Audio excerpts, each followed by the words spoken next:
Time to break this down on the Trans-Pacific Partnership. We are joined by Bill Watson, a trade policy analyst at the Cato Institute for Trade Policy Studies. Also joining us is Maira Sutton, a global policy analyst with the Electronic Frontier Foundation from San Francisco. Welcome to all of you.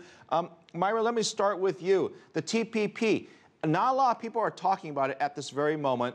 Meetings started on Tuesday. We really haven't heard very much. What does that mean? Well, for a long time, there's just been a huge media blackout about this massive trade agreement, even though it would impact millions and millions of people's lives. And I think, as somebody who works on trade policy, I know that trade doesn't really make the news. It sounds boring, even though it really has huge implications for so many people's lives. Bill, make this exciting for us. This trade deal encompasses 12 countries. I'm not going to go through all the numbers. It's a really, really big deal, right? Right. China's not involved, and there are more implications beyond trade. But let's stick with the trade theme for now. And if you think about it, don't they have a timeline, as Sean mentioned earlier? If they don't get a deal done in the next literally couple of days, there's not a lot of days left to get a deal done to get something passed ahead of next year. That's right. Under the procedures under Trade Promotion Authority for voting on trade agreements, so the TPP comes down under U.S. law, there will be a long period of time before there can be a TPP vote. And so the closer that gets to the election, right, the more likely we're going to see this pushed back, because members of Congress don't really want to take difficult political positions so close to an election. Maira, what's the opposition to it? Let's say they do come to an agreement on the beaches in Hawaii and they say, great, we've got a deal. What happens next? Who's opposed to it and why? Well, I'd like to say that there's a huge mischaracterization of, opponents of TPP as saying that we are against free trade, that we're against, anti-protectionist measures that trade agreements have traditionally targeted.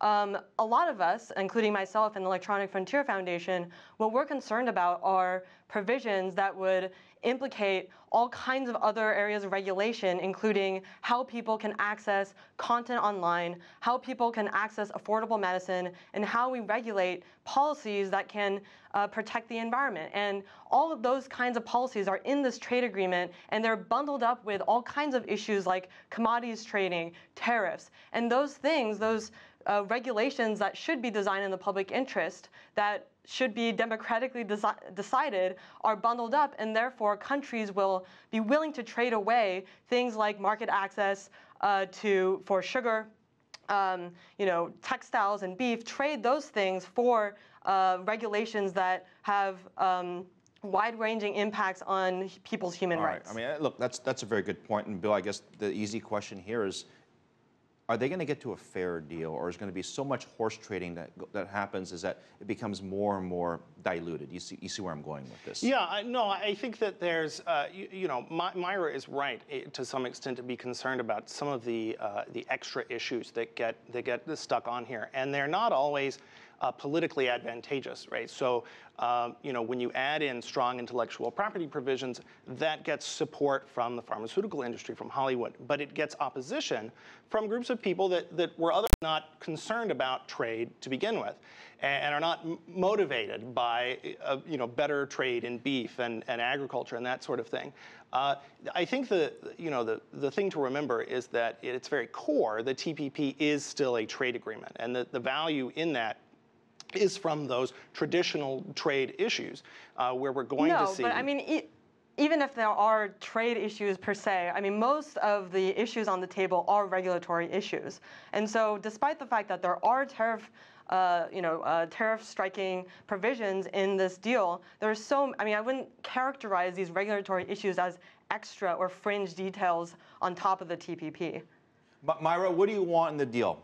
If you could sit on the sidelines in Maui talking to these folks about what you would like in there, what would you tell them? Well, I would say that things that we have in the United States, like fair use, that lets people remix content, comment on other copyrighted works, for instance, exceptions that let people free their device from these digital locks that are supposedly meant to prevent the content on these devices from copyright infringement. Those sorts of rules are in this agreement.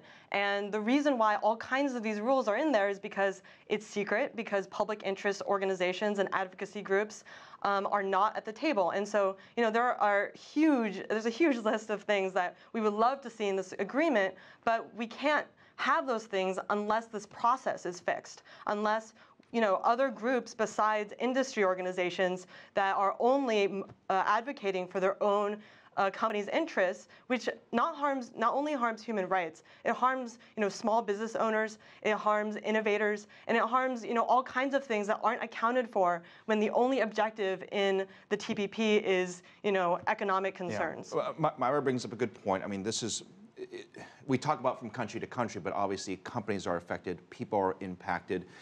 And from your perspective, do you think getting a finalized deal done, I'm not going to say it's necessarily more important than some of the issues that Myra has brought up, but how do you balance all that together? Yeah, at the end of the day, we'll have to see how good the agreement is. There will be some good things in it. It's not going to be perfect. There's a reason why we're doing regional trade agreements, and it's because there hasn't been success at the World Trade Organization, right? What do you think is stopping the deal from moving forward at this point? Because we've had so many meetings. Mm-hmm. I mean, we talked about it earlier at the news desk. I mean, there's a meeting after meeting after meeting, and we're waiting and waiting and waiting, and we're still waiting. There are basic, very difficult political decisions that have to be made. People will take a hit, right? So, the Canadian Prime Minister has to worry about elections coming up, and it's very difficult for him to reform supply management for dairy in Canada. And so he has to decide whether to take that political hit and whether it's worth it. And a lot of that horse trading happens right at the very end. And so we won't know until we see the agreement, which ones of these really difficult issues get addressed and which ones end up being left on the table until it's completed. If it doesn't get done, what happens next? I mean, how much time is realistically left for a deal to begin? Because what I think a lot of people are worried about is if a deal, we say something gets done and it's all talk, there's no action, and then you lose all of that momentum, right? Mm-hmm. And then there's other criticism that's going to come out, and the deal essentially could fall apart. No, I think we're definitely in a window here where there is a lot of momentum. After Congress passed Trade Promotion Authority in the United States, there's been a big push to go ahead and finish the TPP, and I think there's a chance to finish it here in this negotiating round. There's also a possibility it will go on to the next round. But after that, things look really dicey for the TPP, and it could possibly linger. There's real concerns. Myra, I want to get to you on this. Do you think ultimately trade deals in general, not this particular one, but in general, do you think trade deals ultimately help or hurt when it comes to intellectual property rights? I would say in general that it depends on what you mean by hurt intellectual property rights, right? Because when intellectual property policy is talked about, it's almost always talked about in regards to what Hollywood industries want or the pharmaceutical companies want. And so there's a huge part of the equation that's missing from that framing, which is people who might not be able to afford expensive medicine even after 15 years it came out.